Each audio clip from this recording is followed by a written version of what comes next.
In this video, we're going to highlight raid builds that utilize the new best move in the Indigodisk DLC, Dragon Cheer. With the release of the Indigodisk, we got new TMs and moves that we can use when raiding. Game Freak usually focus on moves that will change the competitive VGC meta, but today we'll be looking at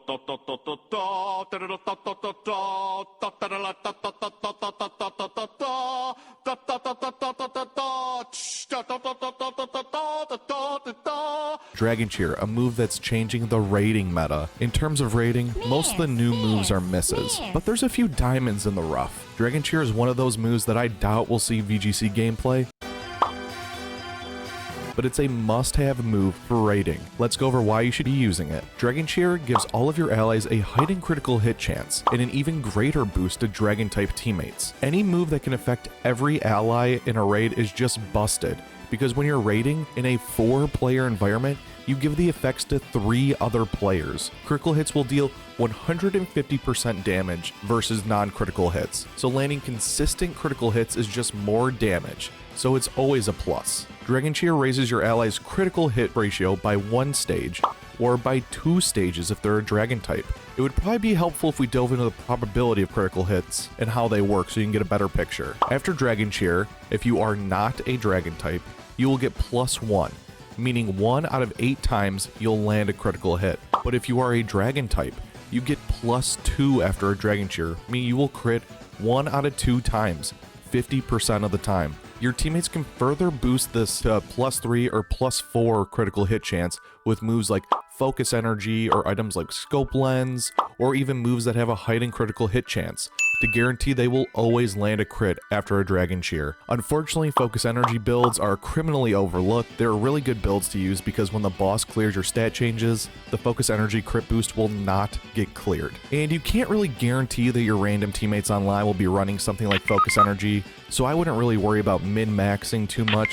But if you're playing with a friend, it's a nice synergy you both can consider. Even though this move best synergizes with Dragon-type Pokemon, still use it when you have no Dragon-type teammates, because even your non-Dragon-type teammates will still get the boost. Some caveats to consider when using Dragon Cheer. First, you do not give yourself the critical hit boost, only your 3 teammates, so it's not very useful in a solo environment. And second, your teammates will only get the Dragon Cheer boost once per raid, so if they were to faint, they will lose the boost, and you cannot re-boost them. Also, you can't use Dragon Cheer multiple times to increase their critical hit chance. It's a one-time buff. And along the same lines, you can't have multiple teammates Dragon Cheer to increase the crit multiplier, because again, the Pokemon only get the boost once. Hey guys, it's post-editing Eastside here. So currently Dragon Cheer is broken.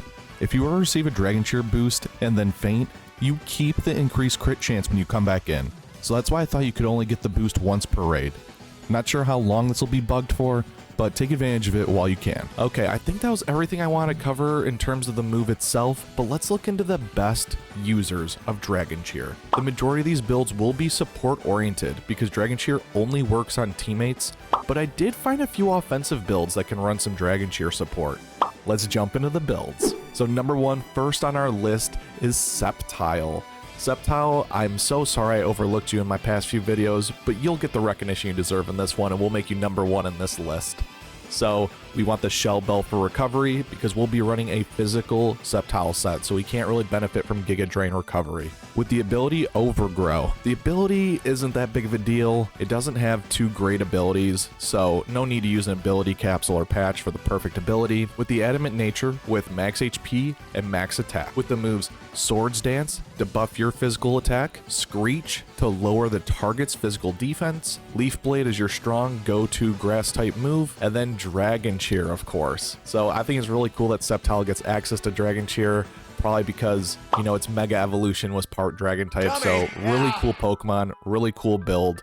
Next on the list is Diplin. So you could argue just use Hydrapple with Dragon Cheer, but because it's going to be support oriented, I think Diplin with the Eviolite item is just a better support option. With the Eviolite item, you give a 50% to your defenses, which is a really good buff for a defensive Pokemon. With the ability Super Sweet Syrup, which will lower the evasion of the opposing Pokemon. We won't really benefit from it too much, but hey, you'd be surprised how useful it can be for your teammates who use inaccurate moves like Screech, for example. example. I believe this is the calm nature with an increase in special defense and a decrease in attack, but you could easily do a defense boosting nature as well with the EVs in max HP and max special defense. And for the moves, Syrup Bomb for some speed control. Not many raid builds invest in speed, so you'll be surprised how useful a -3 speed is. Pollen Puff is a really good healing option. If you target your teammates with Pollen Puff, you'll heal them. You can also run Recover to heal yourself, to make sure you stay healthy so you don't have to use a heal chair. And then of course, Dragon Cheer. So this is our first Dragon Cheer user that has access to healing with Pollen Puff, and it has some sort of speed control as well, and it lets your teammate screeches be more accurate. So don't sleep on Diplin. I don't think it's like the best of the best, but still really fun build.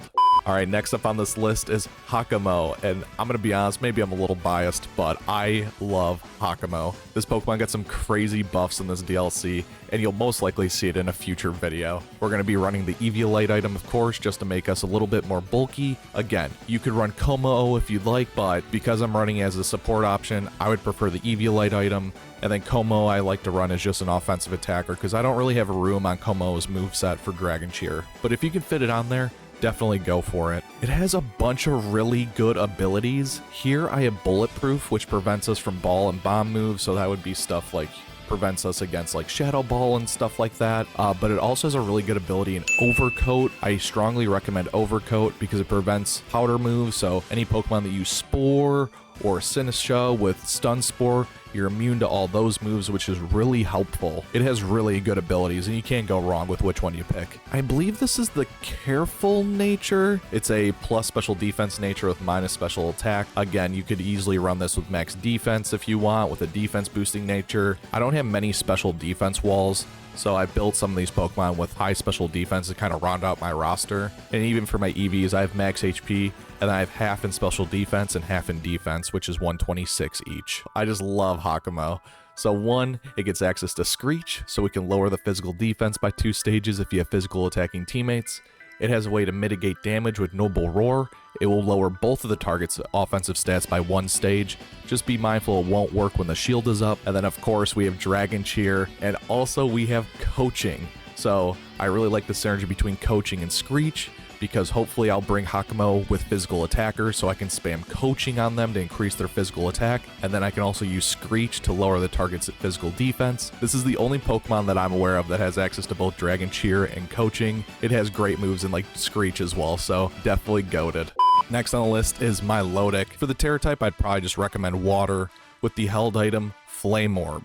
So Milotic you can run in a few different ways, so I'll show you my full defense build, but keep in mind you can run multiple different builds with Milotic. And Milotic is really good because of the Marvel scale ability, so anytime you have a status condition, your defense is boosted by 50%. And because we have the Flame Orb, we burn ourselves, so we proc our own Marvel scale while preventing stuff like, you know, we won't be able to fall asleep and we won't be able to get paralyzed because we'll already be burnt. So really nice synergy there for raids. And for the nature and EVs, I have a modest nature with max HP and max defense. And this is where the Milotic build gets a little interesting because Milotic also has a really good ability in competitive. So anytime your stats are lowered, your special attack will get increased by 2 stages. So you could easily run an offensive special attacking Milotic with a modest nature and max special attack. And then you can also run some Dragon Cheer support. I already have a handful of special attacking water types in my roster, so that's why I built Milotic in a really physically bulky build. With the moves Dragon Cheer, of course. Chilling Water is a guaranteed -1 to attack. You can definitely run Scald instead. Scald has a 30% chance to burn, which is super helpful, and it's a stronger move. And this one kind of fills the niche of Diplin, but maybe even better because it gets Life Dew, so it can heal itself and its allies, and also Helping Hand to help your teammates deal even more damage. You can easily slot Lapras into the slot. Lapras is another water type Pokemon that gets access to Dragon Cheer and Life Dew. Honestly, they pretty much learn the same exact move, so if you have a Lapras, you can easily do a Lapras with Dragon Cheer and Life Dew as well. Next build on this list is Duraludon. I already highlighted Duraludon in full in my last video, so I'll make it quick here. We have the Eevee item to increase our defenses with the moves Snarl to lower special attack, Breaking Swipe to lower physical attack, Metal Sound to lower special defense if you have special attacking teammates, and then of course Dragon Cheer. And in my build, I have max HP and max special defense just because it's our weakest stat, so I want to kind of supplement it as much as possible to kind of keep it in line with our defense so I can bring it to as many raids as possible. If you want the full build, the full breakdown, I recommend checking this video out here. Before we jump into some of my favorite Pokemon that get access to Dragon Cheer, if you're enjoying the content, if you're able to like the video and subscribe to the channel, it really helps me out in my battle against the 7-star YouTube algorithm. I greatly appreciate the helping hand buff. Alright, plug over, back to the video. Alright, and then these next two ones are two sides of the same coin. My god, Goodra has gotten so much love in the DLCs. This Pokemon, in my opinion, was so mid for raiding when Scarlet and Violet first came out, but then it became a must build, in my opinion, when the Teal Mask came out, and it got even more and better moves in the Indigodisk. Like, Goodra is just insane right now. I definitely think Goodra is a must build raider, and this one's going to be more of an offensive build, so we're going to be running the Shell Bell for recovery. For ability, I have Gooey. It has a few really good abilities. You could definitely run Sap Sipper if you'd like, but Gooey is another just passive form of speed control which can benefit you and your teammates. And because this is an offensive build, we'll be running the Modest Nature with max HP and max special attack with the moves Acid Spray to lower special defense. Scald is a good debuffing move we talked about with Milotic. Also, we get Life Dew as well. Kind of can fill that Milotic slot, but having a way to lower the special defense. So you could argue Goodra is just a better Milotic, but you always want to take in consideration of type coverage and whatnot when you bring it to raids. And then of course Dragon Cheer. And the next build, two sides of the same coin, Hisuian Goodra. I love Hisuian Goodra. It's been one of my favorite raiders ever since the Pokemon Home came out last summer. It's going to be an offensive build, so we have the Shell Bell for recovery. I really prefer the ability Shell Armor, so you can't get crits, so you can't lose those RNG crits. With max HP, max special attack with the Modest Nature, almost the same moves. Acid Spray to lower special defense, which not only can your teammates benefit from, but you can specifically really benefit from because you have Stab Flash Cannon. You can also run Breaking Swipe as a consistent way to lower the target's physical attack every time you use it. And then of course, Dragon Cheer. One thing that I forgot to mention with Goodra and Hisuian Goodra, they also get access to Skitter Smack. So Skitter Smack is a move that guaranteed lowers the special attack. So if you want a way to mitigate special attack damage, you could also run that. Goodra and Hisuian Goodra got so many good new moves and TMs. Like, in my opinion, they're both must-build Pokemon. Was there anything I missed? There's a bunch of Pokemon that get access to Dragon Cheer, and those builds are also viable. I just didn't want to make this video a half hour long, so I just picked the ones that I personally really liked, but, you know, there's some really cool ones, like Ampharos is an awesome Pokemon that gets Dragon Cheer, also Altaria.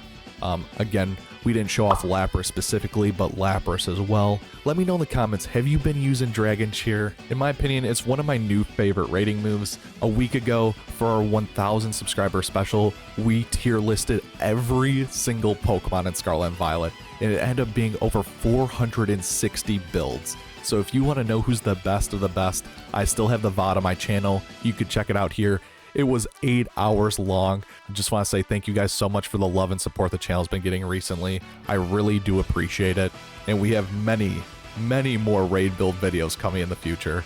So thank you all so much for watching. Until next time, see ya.